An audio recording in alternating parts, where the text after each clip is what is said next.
4 orang istri Eyang Subur, Ane, Anissa, Nita Septriani, serta Reni Mulyaningsih mungkin tidak pernah membayangkan bahwa mereka harus tergusur atas kisru poligami yang dilakukan sang suami yang telah hidup bertahun-tahun dengan mereka. Namun itulah yang dilakukan Subur untuk menjawab fatwa Majelis Ulama Indonesia. Tapi keputusan itu justru semakin menghempaskan mereka ketika para istri Subur ini dilepas begitu saja tanpa pengembalian kepada keluarga sebagai rasa hormat seorang mantan suami. Dia mengikuti aturan mana? Gitu? Apa aturannya sendiri? Gitu?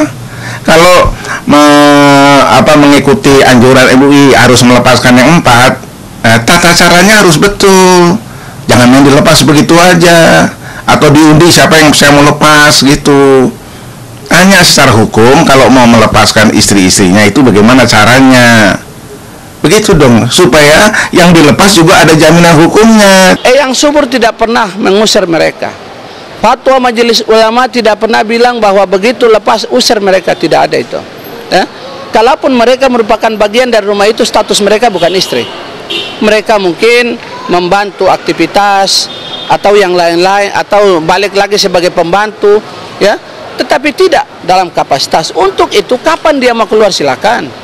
Kapan orang tua yang mau mengambil silakan. Ya kenapa waktu dia mau melepaskan istri-istrinya nggak dipanggil pihak MUI yang mengeluarkan fatwa? Panggil dong, undang. Kalau dia memang niat yang baik, jangan mau-maunya sendiri aja. Ini juga kiri kanannya ini kan kalau saya lihat ya ngajarinnya kurang sip gitu loh. Di dalam bersopan santun mungkin atau apa ya. Ya kalau yang benar menghargai MUI, dilibatkan MUI gitu loh. Pada saat dia preskon dan menyatakan dia mau melepaskan istri-istrinya, dilibatkan dong. Dari 4 orang istri Subur yang dilepaskannya, nama Anissa mampu menyedot perhatian lebih dari publik lantaran keluarganya juga bersuara lantang menyatakan tidak pernah menikahkan Ani dengan pria berusia 67 tahun tersebut. Dan ketika nama Anissa juga terkutip sebagai salah satu nama yang dilepaskan Eyang Subur, mengapa hingga saat ini Ani masih berdiam di kediaman Eyang Subur? Benarkah jika Anissa sendiri tidak mau kembali kepada keluarganya? Eyang Subur sendiri tidak keberatan. Ani itu tinggal di situ selama tidak trauma. Kalau sudah selesai trauma silakan. Dia mau pulang kampung pun akan dibiayai oleh Eyang Subur dan dia akan disantuni. Ani sampai saat ini masih punya orang tua dan orang tuanya juga masih punya tempat tinggal, sehingga yang ditunggu itu adalah keseriusan daripada Subur untuk mengantarkan Ani kepada orang tuanya atau mengembalikan Ani kepada orang tuanya. Masuk Ani, putranya Pak Ade Junaidi dan juga ponakannya Dewi. Saya melihatnya ya bersyukur kepada Allah, akhirnya Eyang Subur menjalankan fatwa dari MUI. Kemarin saya langsung menelpon ke pengacara Bang Fahmi. Cuman ada satu hal yang memang Bang Fahmi ingin utarakan, bahwa kan awalnya Ani itu dianterin ke rumah Subur. Jadi kalau maunya Bang Fahmi ya kalau memang punya tiket baik anterin juga ke Cianjur gitu. Bagi Anissa, tampaknya polemik poligami Eyang Subur tidak berhenti sampai pada istilah pelepasan semata. 8 tahun melakoni sebagai istri ke-7 Eyang Subur, belakangan keluarganya justru menyuarakan pertentangan hingga ke ranah hukum. Benarkah jika pelepasan yang dilakukan Eyang Subur tak serta-merta membuat keluarga Ani melupakan pelaporan mereka? Tapi mengapa istri-istri Eyang Subur justru mencabut laporan mereka sendiri? Laporan itu kan sudah dicabut kemarin. Sudah dicabut kemarin karena dengan 310 itu dampak penghinaan itu adalah delik aduan. Kalau seandainya itu bersama-sama dengan Arya, maka kita melepaskan Arya tidak bisa, itu karena paket. Maka dengan pertimbangan-pertimbangan itulah kita menganggap bahwa penghinaan 310 yang terdapat dalam Kitab Undang-Undang Hukum Pidana yang merupakan delik aduan kita cabut karena ada pertimbangan kemanusiaan. Sebenarnya kelanjutannya kemarin dari pihak Polda sih saya dengar katanya dalam minggu ini dalam seminggu ini katanya Subur akan dipanggil ke Polda Metro Jaya. Ya cuman harinya saya nggak tahu, ya jamnya juga saya nggak tahu. Ya mudah-mudahan secepatnya.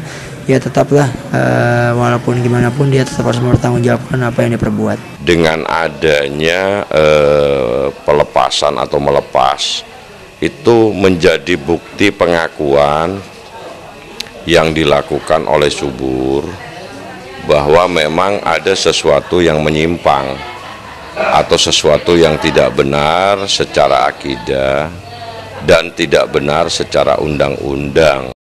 Selain Anissa, Septi Septriani adalah istri Eyang Subur lainnya yang konon paling berat ia lepaskan. Tidak hanya lantaran kecantikan rupa, melainkan dari pernikahan ke-8 Eyang Subur tersebut, ia juga dikaruniai 2 orang anak. Bahkan dari safari ke beberapa stasiun televisi, Nita mampu tampil sebagai lakon yang terus membela sang suami. Tapi apa boleh dikata, nasib ternyata juga menghempaskan dirinya. Memang dia kepengen, istilah kata kepengen disebut, pengen disebut ya. Dari dulu, dari sebelum jadi istri itu udah begitu. Nah yang saya khawatirkan nih Aning tuh gayanya sama persis seperti Nita dulu. Gantinya tuh, kalau nyanyi buku lagu disiapin, terus mejanya apa, kalau ini yang terus minumannya wah dilayanin banget. Nah sekarang kalungnya udah hijau warnanya. Melihat apa yang dilakukan oleh Nita, wajar rasanya jika Eyang Subur sampai disebut-sebut mengajukan negosiasi kepada Majelis Ulama Indonesia untuk memilih siapa saja yang harus ia lepaskan. Namun aturan MUI terkait syariat, walau dengan berat hati sekalipun, harus dijalani oleh Eyang Subur. Maka dengan ketetapan salah satu wadah yang menaungi umat Muslim Indonesia, Eyang Subur harus melepas istri kelima, 6, 7, termasuk Nita Septriani sebagai istri ke-8. Kita mau keberatan atau tidak keberatan, maka kita pada saat kita berhadapan dengan fatwa Majelis Ulama, maka kita berhadapan dengan Al-Quran dan As-Sunnah. Nita mau cerdas apa tidak cerdas, maka kalau dia pada posisi 5, 6, 7, maka itu menjadi sebuah risiko dari pelepasan. Jadi kita tidak bicara mau melawan apa tidak melawan, tetapi kita harus tunduk kepada fatwa Majelis Ulama, dan itu 5, 6, 7. Jadi tidak ada negosiasi tentang persoalan fatwa itu sendiri. Ya kita nggak usah berdebat lagi lah soal asumsi apa seperti itu ya. Karena ini apa yang sudah tertulis dalam MUI itu kita nggak mau tafsir-tafsirkan lagi. Ya sudahlah, MUI menyarankan seperti itu. Istri keempat ditahan, 5, 6, dan 7 seterusnya itu dilepaskan, ya sudah. Dilepas dan bukan dicerai adalah istilah yang mungkin pertama kali tertoreh dalam sejarah pernikahan di negara ini. Dianggap tidak melakukan pernikahan yang sah secara agama maupun hukum yang berlaku di Indonesia, bukan berarti Subur bisa melepaskan tanggung jawabnya begitu saja. Itikat baik untuk memberi santunan pun telah sempat ia sampaikan di hadapan media. Namun, bagaimana pula soal kasus penistaan agama yang juga dilaporkan oleh pihak Adi Bing Slamet? Benarkah jika Eyang Subur akan dibimbing secara keagamaan? Bimbingan keagamaan itu bisa menghadirkan guru agama, bertanya kepada ahli, dan lain sebagainya. Itu tidak harus kelembagaan. Ya disantunilah, namanya jandanya itu. Mungkin kekeliruan paham mengenai Islam. Ya sudah, sekarang dikoreksi. Menurut hukum 4, yang 4 dilepas. Ya tentu disantuni, tidak dilepas habis manis sepah dibuang, tidak. Peri kemanusiaan ya dijamin juga lah, begitu.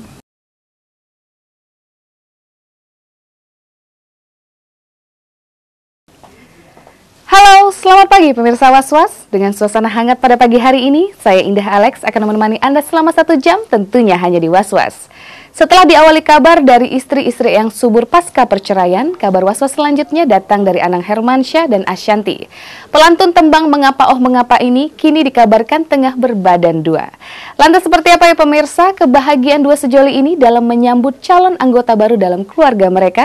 Dan benarkah pula jika Ashanti sempat masuk UGD lantaran kelelahan saat tengah sibuk berbelanja barang-barang untuk keperluan rumah barunya?